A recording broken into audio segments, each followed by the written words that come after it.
Queridas estudiante, ¿te has preguntado cómo un pequeño grupo de cristianos pudo cambiar el mundo? Acurrucados a la sombra del Imperio Romano, su historia no empezó con ejércitos, sino con una idea de comunidad y amor. Tras la muerte y resurrección de nuestro Señor Jesucristo, sus discípulos quedaron con una misión: continuar proclamando el Evangelio. Se reunían en casas partiendo el pan, compartían comida, bienes y vidas. No era por sangre o nación, era fe compartida. Esclavos y amos podían sentarse a la misma mesa. No había catedrales, la iglesia eran ellos mismos. La viuda compartiendo su último trozo de pan. La fe era el aire que respiraban cada momento del día. Se llamaban a sí mismos los seguidores del camino. Una pequeña semilla plantada en el corazón del imperio, destinada a crecer de maneras que nadie imaginó. ¿Qué mantenía unidos a estos primeros creyentes? Su fe en Dios. Su fuerza provenía de 3 principios fundamentales. Primero, la comunión, koinonia. Compartían comida y bienes para cualquiera que tuviera necesidad. Vendían propiedades y daban a los necesitados. Hechos tú, no por obligación, sino por alegría agradecida. Segundo, se dedicaron a las enseñanzas de los apóstoles compartiendo el mensaje transmitido por Cristo. Y tercero, la vida de oración en común. Al compartir el pan recordaban el propósito común. Si una parte sufría, todos sufrían con ella. Si uno se regocijaba, todos se regocijaban. Era su escuela, su hospital, su familia. Cuidaban de los enfermos como obra diaria de amor. Hoy buscamos comunidad en clubes, equipos y redes. Pero para ellos, la vida comunitaria lo era todo. Su unidad fue un sermón vivo que atraía a otros. Así comenzaron una historia que continuaría por generaciones. Un fuego, una vez encendido, no está destinado a ser escondido. La gran misión encomendada por Cristo, id al mundo entero y proclamar el Evangelio, los impulsó a ir a todas las naciones. No era una sugerencia, era un mandato. Impulsó un movimiento misionero llevado por gente común. Pescadores, artesanos, comerciantes y amas de casa llevaron el mensaje. Mientras viajaban por las carreteras romanas, llevaban su fe consigo.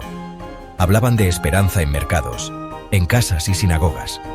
Pablo, antes perseguidor, se volvió el mayor misionero. Fundó comunidades en Corinto, Éfeso, Roma. Su mensaje: perdón, nueva vida y un Dios que ama. Ofrecía esperanza a los desesperados y pertenencia a los marginados. La fe se extendió por testimonios personales, no por la fuerza. Cada comunidad nueva fue centro para la misión. Surgió una religión global. Creían que el Espíritu abría puertas y corazones. Ninguna familia es perfecta. Los errores son inevitables. Los primeros cristianos lo entendían y tenían métodos para ello. Practicarían la corrección fraterna, advertencia y ayuda privada. No era vergüenza pública, sino rendición de cuentas amorosa. El objetivo era recuperarlo, como un pastor busca a su oveja perdida, ayudarlo a ver su error y regresar a la comunidad. Ignorar el pecado no es bondad. Permite que el veneno se extienda. El verdadero amor obliga a decir la verdad, incluso cuando duele. En el corazón está la idea revolucionaria del perdón. El perdón era el antídoto que restauraba relaciones. Era una práctica diaria, una elección consciente de dejar ir el dolor. Este ciclo era un sistema inmunológico espiritual para la Iglesia. Se necesitaban mutuamente para rendición de cuentas y gracia. Cuando uno tropezaba, otros estaban allí para levantarlo.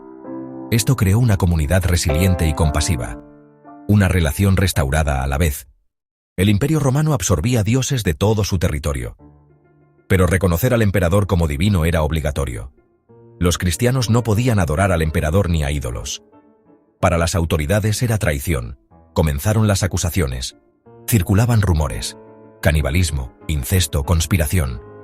La plebe los veía con odio. Se convirtieron en chivos expiatorios. La primera gran represión llegó con Nerón en el año 64 después de Cristo. Culpados del incendio, fueron arrestados y sometidos a crueldad pública. La persecución de Diocleciano fue la más sangrienta. Ordenaron destrucción de libros, iglesias y derechos civiles. Las persecuciones los obligaron a reunirse en catacumbas, que eran antiguos cementerios subterráneos, formados por una red de galerías y nichos, donde se enterraban a los muertos. Parecía que la chispa podría extinguirse.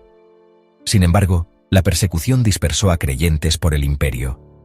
Allí comenzaron nuevas iglesias, la fe se extendió. Tertuliano diría, la sangre de los mártires es la semilla de la iglesia. Su coraje obligó a la gente a preguntarse por qué morían con paz. Ante tanta crueldad, algo extraordinario sucedió. En vez de encoger, la iglesia creció. El coraje de mártires convirtió la muerte en testimonio. Los espectadores se preguntaban por qué no temían a la muerte. Sus historias fueron recopiladas y compartidas. Se convirtieron en sermones escritos no con tinta, sino con sangre. Ejemplos como Perpetua y Policarpo inspiraron a muchos. Se enfrentaban a leones con dignidad y fe. Las persecuciones organizaron y unieron a la iglesia. El proceso eliminó la fe superficial, dejando un núcleo comprometido.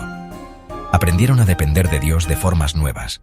Creían que Dios estaba con ellos en su sufrimiento. La persecución actuó como brasas que encendieron nuevos fuegos. Donde caían las brasas, surgían nuevas comunidades. El miedo del imperio fue impotente contra la fe en la vida eterna. Así, el sufrimiento se convirtió en semilla de nueva vida. Tras siglos de escondite, un nuevo día amanecía. La persecución había agotado y dividido al imperio. En 313, Constantino y Licinio proclamaron el Edicto de Milán. Otorgaron libertad religiosa y restitución de bienes. Los cristianos pudieron adorar públicamente por primera vez. Se devolvieron casas, cementerios y bienes sin costo. ¿Por qué? La historia de Constantino es clave. Se reporta una visión. In hoc signo vinces. Con este signo vencerás.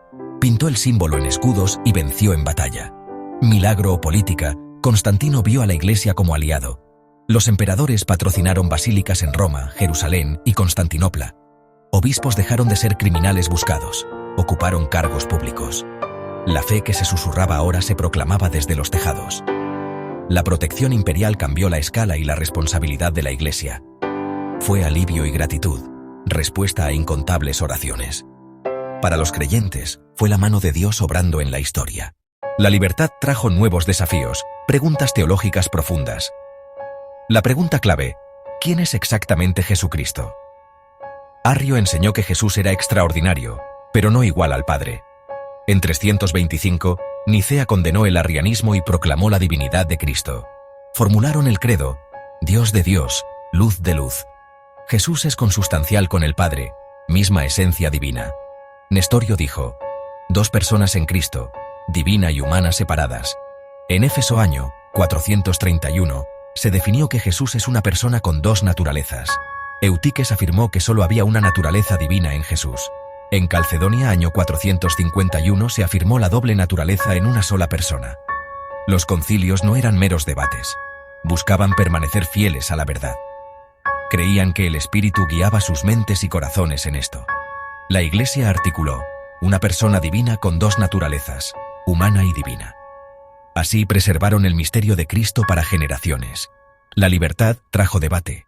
La verdad requería vigilancia y claridad. Los concilios ayudaron a la comunidad a mantenerse unida en la fe.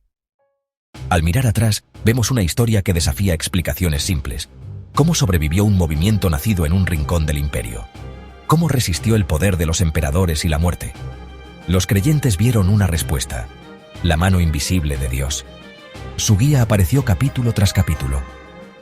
Convertía sufrimiento en fuerza y confusión en claridad. Fue un viaje de fe para la iglesia entera. Abrió los caminos del imperio y envió a personas comunes con un espíritu extraordinario. Les dio un plan, amor, apoyo mutuo y perdón. En las noches más oscuras, convirtió el sufrimiento en semilla. El coraje de los mártires inspiró nuevos conversos. Cuando llegó el momento, movió el corazón de un emperador y guió a su pueblo en concilios para preservar la verdad. Una mano invisible guiaba, protegía y fortalecía su frágil vaso humano. Dios fortaleció a quienes Él eligió para llevar su luz al mundo. La huella de Dios en la historia forjó nuestra iglesia. Sigamos contando su historia.